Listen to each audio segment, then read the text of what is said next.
gives me great pleasure to introduce Stuart Aitken, Dr. Stuart Aitken, a colleague at Cole, who is going to be looking at Books for All on the Books for All Scotland database and how you can access and read books on a PC from the database.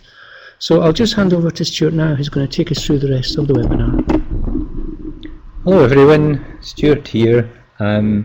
We've got about 20 minutes to cover things to do with the Books for All Scotland database, and I recognise that some of you are a little bit familiar with it, some of you are very familiar with it, and we know that there are a few folk who have signed up who are possibly first time users, so we're going to spend time going through kind of quite a few of the details, because it is archived so that folk can come back to it at any time. So if you're not too sure about the mechanics that we discuss, then it will be archived and available, I think, from tomorrow. And the topics we're going to cover are finding the database on the World Wide Web. Once you've found it, how you log into it, what options there will be. Searching for a book in an accessible format that you're after. Checking that the accessible book is the one that you want. So is it one that's in large print? Is it in a format that you'll be able to use with software on your machine? Will you require anything extra for it? Is there things there in Braille or other formats? And so just to give you an idea how all that will work and how to find the materials. Then also checking that the book that you found is actually the one that you want, and in order to do that, maybe just a wee bit to understand the way the different formats are described in the database itself. And then once we're going through that, actually downloading, we thought at that point that we might have a wee mention of OneDrive, just because it's becoming ubiquitous across schools in Scotland. But obviously it's not for everyone, but we thought we'd mention that in passing. And then we'll come on to look at particularly reading the accessible book that you've downloaded, if it's a PDF, as many of them are, what kind of tools there are, and also the possibilities for writing into the PDF document. And because quite a number of the accessible books are available from an organisation and website called the Seeing Ear, we thought we'd just mention a bit about the mechanics of accessing that website and also downloading from their website as well. So hopefully that's enough to keep us going for the next 20 minutes. And if you all sign off now, I'll know that it's not what you were after at all. So here we go. So if we think first of all about finding the database. Now, one option is that you can, in any of your browsers, you can type in www.booksforallscotland.org.uk. Now that will take you straight to the page that's the home page of the Books for All Scotland database. You can also, if you have a Glow RM Unify account, and through the Scottish Government, then all schools and authorities are gradually moving to the point where they do have that facility, and a large number of people are doing that already. Now if you have that, then there's a couple of things that are worth knowing in order to access from in that way. And so we thought we'd maybe focus on that in particular today. And please do say if you don't have your Glow RM Unify as an option in your authority or school yet, because then we can always come back and spend a wee bit more time on the other options. You can also access the database from our own Call Scotland Books for All website, where you can go into the Finding Books section and see one of the many different options for finding accessible books is through the database itself. And also there's ways of accessing other accessible books that are in the Seeing Ear and, for example, Load to Learn, which has many which teachers are finding useful, particularly in England and Wales. So with the login options, if you go to the Books for All Scotland, and we'll be looking at the front page shortly, but you would log in with your Glow username and password, or using a Scran username and password. And as I say, we'll look at the if you're already logged in via Glow, we'll do that in a minute. And if you don't know your Glow login, but you do know you have one, you should contact your own Glow, contact a person in the authority. If you don't have a Glow account and you think you have a Scran account, you can go through, if you're a public sector school, you can go through Scran to log in, and you can contact the chap in at the bottom of the slide, Andrew James. His contact details are there if you need to get that.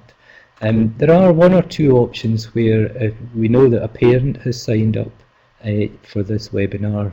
I can't check at the moment to see if she's actually logged in at the moment, but if so and she's reviewing it afterwards, then if you are a parent of a pupil with additional support needs disability and need accessible books, then you should maybe contact myself or Call Scotland, and we can maybe see what we can do. We can't promise, but we can see what we can do. So we're going to turn to looking at the Glow login option, and the reason for that is because most of you, many schools will have or will soon have Glow as a login option. So this is looking at my Glow account, which I've signed into, and you can see that one of the options there are many tiles. If you go to the app library in Glow, you can find that there are many different apps available, and you're all able to see these apps in the Glow tile. And if you scroll down, you can see lots and lots of different ones. But one of the things you can do is, once you've found the Books for All Scotland database, is that you can actually add it to your own Launchpad. So if you find that you think this will be helpful, you like it, then you can add it straight off from there, and you can go to the Books for All Scotland database just by clicking on that tile. So we think that's a really useful facility that's going to be available for folks. And once you're there, this is us now onto the database itself, and when we're having a look at the database, we can see that there are a bit of a short description about who it's for. There have been some recent changes in the copyright regulations in the UK. It's still not clear how exactly it's panning out, but that'll become more clear in the future. Down the left hand side, there are various options to look into. There's some stuff about copyright, as I say, which will change. There's different ways of thinking about using the books, descriptions for downloading, accessing the Seeing Ear, for using PDF, Word, and so on. Tells you a bit about advanced search options, and there's a reciprocal link from our site to the Books for All website that we run, and we also at Call had set up the Books for All Scotland database a few years ago, and it's taken a wee while to really pick up, but Paul was doing some research recently looking into the number of downloads last year, and there were several thousand books downloaded last year from the database into Scottish schools. So it's clearly fulfilling a real need there. So let's say, you can also just see the latest news scrolling down. So if we now look at doing a search in the database, we'll maybe search for, thought we'd search for the higher biology book. Now I appreciate that not everybody who's signed in will think, oh, I want a higher biology book, but if you hold your breath, then we'll be looking at one or two other options which may be more appropriate to the particular folks that you have in mind, the particular pupils you have in mind in schools in Scotland. So we'll look in, do a search for higher biology.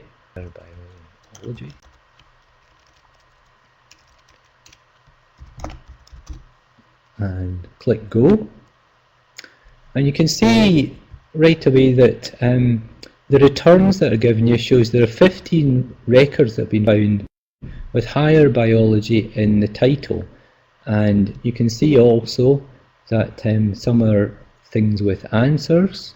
There's multiple choice and matching. There's how to pass higher human biology, and we're interested in this one here, which is called Higher Biology for CFE, and it's an e-text. Now we're going to talk a little bit more about what that means shortly, but if we open it up, we can see first of all there's a copyright statement, and this copyright statement appears in the books.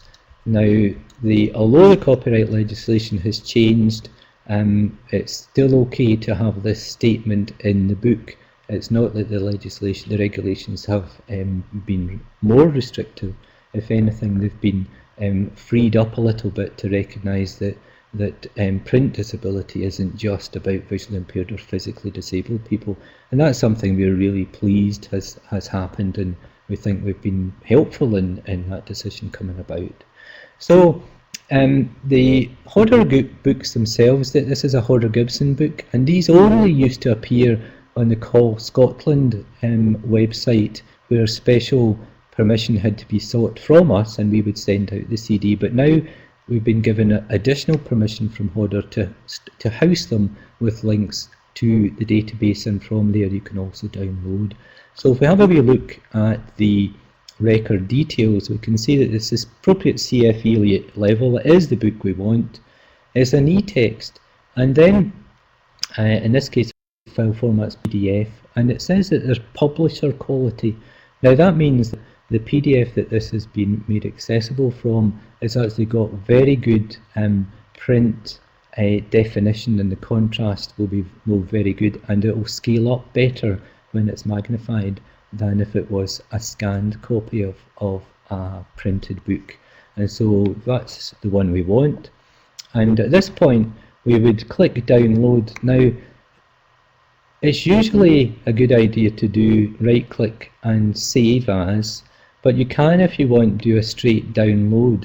Now this is where, if you're in a school with a pupil, you need to make some decisions about where you're going to download it to, because you're having an individual pupil in mind. If you need it for 3 pupils, you need to download it 3 times, because it's to demonstrate that this is actually a useful facility for print disabled people, and it's not just been sent out willy-nilly. Okay, so we now have clicked the download button. We'll go in and we can see one I prepared earlier. This is just to save the time for the amount of time it would take to download. So this is a Higher Biology book, and if we go, we've got the right cover, and first of all we can see that we've got the bookmarks available, and when we navigate around we can use page up and page down. Now, your toolbar up here, when you try this out, will probably have a down button and an up button. I don't, because I have a small laptop space, and so I'd have to sacrifice something else in order to have the up and down page arrows here. But instead of using the arrows, you can also use the page up and page down keys on the keyboard, which I'll do just now. And what we've got running at the moment is some speech in the background, so I'm just going to turn the speech off for just now, and just so we can navigate around a little bit better, and we'll have a look at one of the pages in the book. So you can see here that this book, just to take any page, has got manipulation of microorganisms and metabolism. You can see the quality of the print is very good. In order to give you some more screen space at first, particularly if the pupil maybe has some difficulty seeing, you might want to remove the bookmarks to the side once you've loaded it. So we'll do that, and at this point you have the options of potentially searching, where you can do Control F and you can find a phrase in the book. You can also do a Shift Control F, which can find more of the returns of the phrases in the book as well. You can do changes to the page view so that you can see more of the page at the same time. At the moment we're looking at 100%. We can zoom to the page level, which is much harder to see, certainly in my laptop. If a pupil had a bigger laptop screen or a tablet area, you would see more of that screen. But the advantage of this is that you can go from page forward to page forward or page back just using the page up and down keys as I'm doing here. And that means that for any book which is used in this way as a PDF, that showing a full page at a time, the pupil would be able to use a switch to move back and forward between pages and wouldn't need to access the keyboard. Now that could be useful for pupils who obviously would have a severe physical disability. So if we go back and we then increase to say 125%, and we can see that the text is a fair bit bigger now, possibly to 150%. And then we start getting into the territory where, as we go beyond that, the scrolling horizontally becomes more difficult. Now, for some books that have been prepared, sorry about that, if for some books there is an option to be able, where the accessibility of the PDF has attention has been paid to the detail. There are some books that have been made so that you can actually reflow the book. So if you go to view and zoom and reflow, then when you reflow the book, it tries to fit the text. Sorry, I'll take the comments out once we've got moving. It tries to fit the text that's been increased in size into the page space that's available. So if we then go over here, we can see that the text has been increased in size. Oh, sorry, I'll get rid of these comments. Text has been increased in size. Excuse me. And it's still doing some reflowing, and it's maintained the text as being in the same area of the page.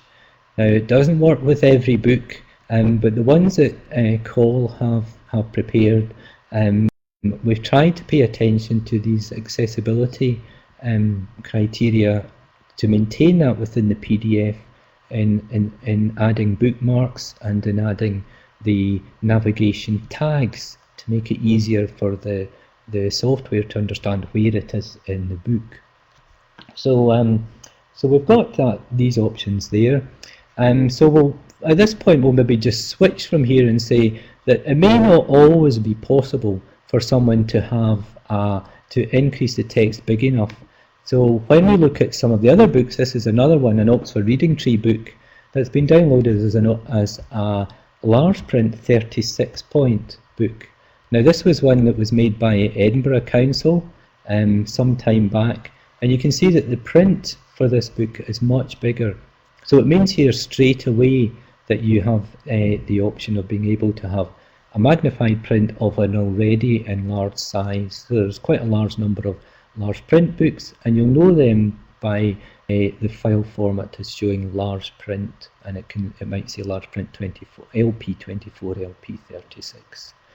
So if we have another look at just one of the pupils that our colleague Paul saw a few years ago was a physically disabled pupil who needed their maths book to be able to be written into, but he couldn't use a pencil, and it was difficult to scroll around using a mouse. And so what was done there was to take the Scottish Heinemann maths book he was working on, and to make it, I'll just bring it down a little bit in size just to fit on my screen. Sorry about this. Just so we can see it, and we can see here that we can add in the name of the pupil. So if we do Stuart Aitken, and then we use the tab key because it's been set up so that tab takes you between the sums and answer box have been installed and added, so that the pupil can go from one sum to the next and be able to add in their answer before moving on to the next one. Now, when we first did this, it was for a physically disabled pupil, but just last week met up with another pupil with a quite severe visual impairment, and we found that for him, this was a really useful feature because it allowed him to focus in just on the sum that he was doing at one time.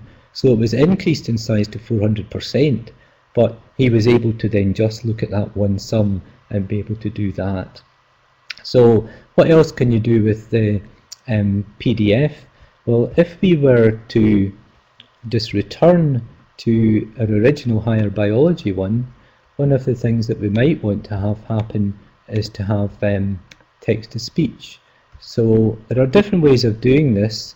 The programme that we've pushed with Scottish schools is for local authorities and schools to install Ivona Mini Reader. Now, there's been some discussions about whether Ivona Mini Reader is something that can be installed in local authorities, and I've put in the PDF that you can get as a resource after today a link to the blog that a colleague, Alan Wilson, wrote about the legal status and everything else. So if you're having any difficulties with this, then you maybe want to have a wee look into that one. So just to hear, hopefully, the Scottish voice. Some microorganisms such as filament as fungi and, less commonly, bacteria exhibit two types of metabolism, primarily. Okay, so you get the idea. And so lots of the books are enabled, lots of the books you can use the Ivona Mini Reader with, which is absolutely brilliant because you can also couple it with the Scottish Voices, Heather or Stuart, depending on which one suits you. If we then have just maybe a quick look, I know we're slightly over time, but not too much, and give plenty of time for questions. If we just have a quick look at, this is a book that is a TJ book, so we'll just go back to the website and we'll put in a search for TJ just to show that where have we got it from, TJ, and for the different options. This one here, there's a TJ book 1A, and this is what you would see. Now this looks really odd, but the reason for this is that the book was such a big file that rather than having it all up there as one huge file that the local authorities' servers might block downloading or might take too long, we split it up into chapters, and so each chapter can be downloaded individually. It still remains as a whole, but the chapter is there individually. So the chapter you're working on with the pupil can then be downloaded. So here we have, you can see from here that the numbers 1 to 20. Again, we've got the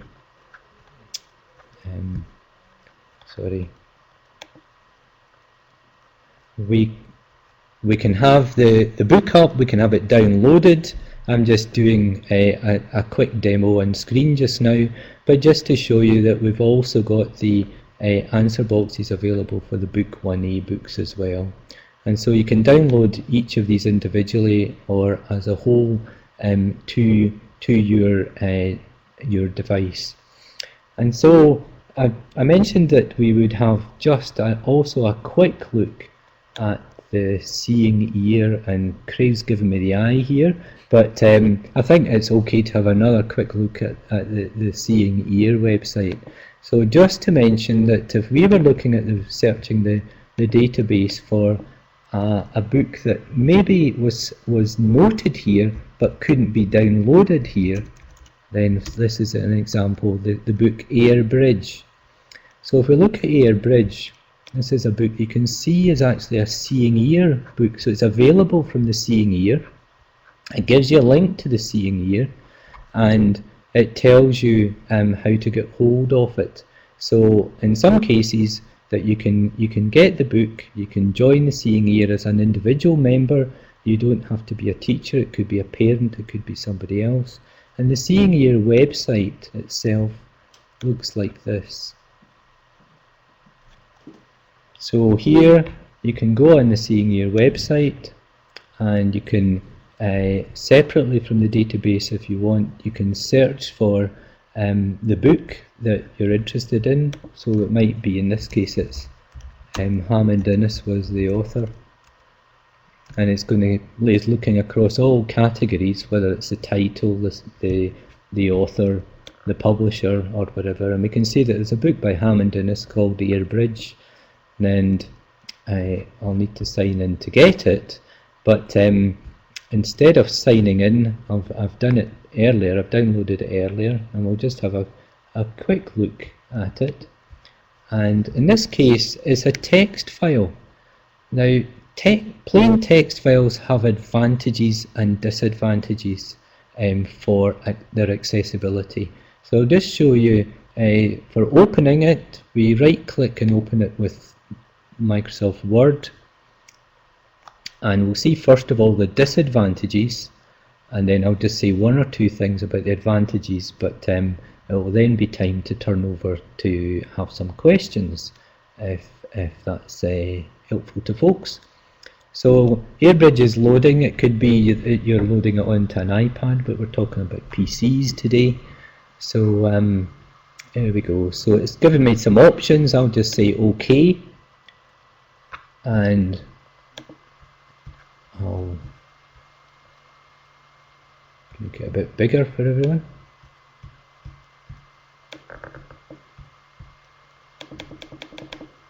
And if we bring up the home key and stick on the formatting, we can see that some of the lines break in strange places, like Ovan, line break, orange moon lying on its back, and so on.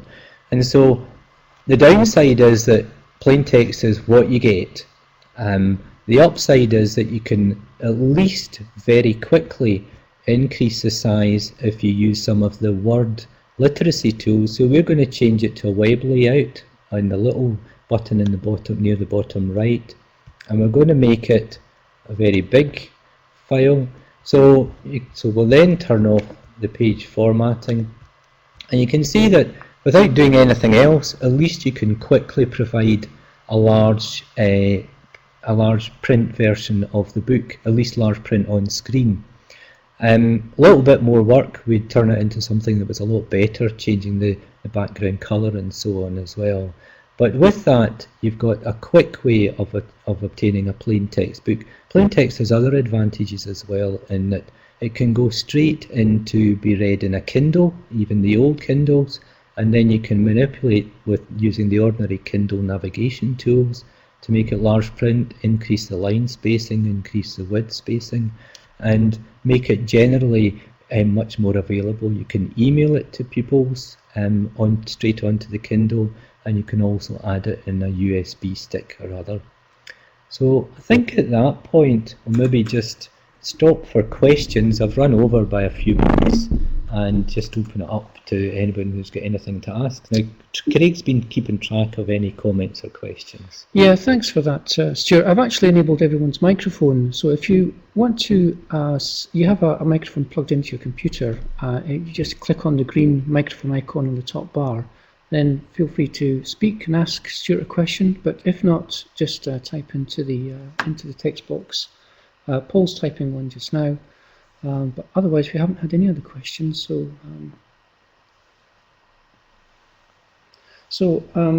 What do we need to add for change to develop the database? Paul's asking. That's a question to everyone. That's a great question, Paul, and I'd be interested to hear, because we've developed it as we've heard feedback, and it's feedback from folks like yourselves that we've listened to and tried to add things. So please do take some time to just stick in or have some thoughts afterwards, and contact us, email us to let us know. Well, Paul's typing another question. I'd just like to say that I've actually activated the presentation on the screen, so you should be able to download that. It's download today's presentation in PDF format, so you can download that now if you want to do that. Joan is asking a question, and Paul's just saying Lecky, bright, red, etc. So again, feel free to activate your microphone if you want to join in the conversation. Is it an option to request books, or are they pre-selected? Asks Joan. It depends. Where books look as if, for example, if we're seeing individual pupils in the referral and we think there are particular things coming up, we'll try to help the schools to do that. We also encourage schools themselves, because it's not just us that need to make them. You can do it too, and the tools and ideas on how to do it are either available in courses that we run, or you can download quick guides and video guides on how to do that. We do try though to do some accessible versions of some books in accessible formats as well. It's just that we're kind of stuck by manpower, but we do our best. But we really, it's not just us who's preparing these. We're really doing some ourselves, but acting as a way of hosting other people's really good works. And a brilliant example of that just last week was Edinburgh City, who have had as part of their visiting teacher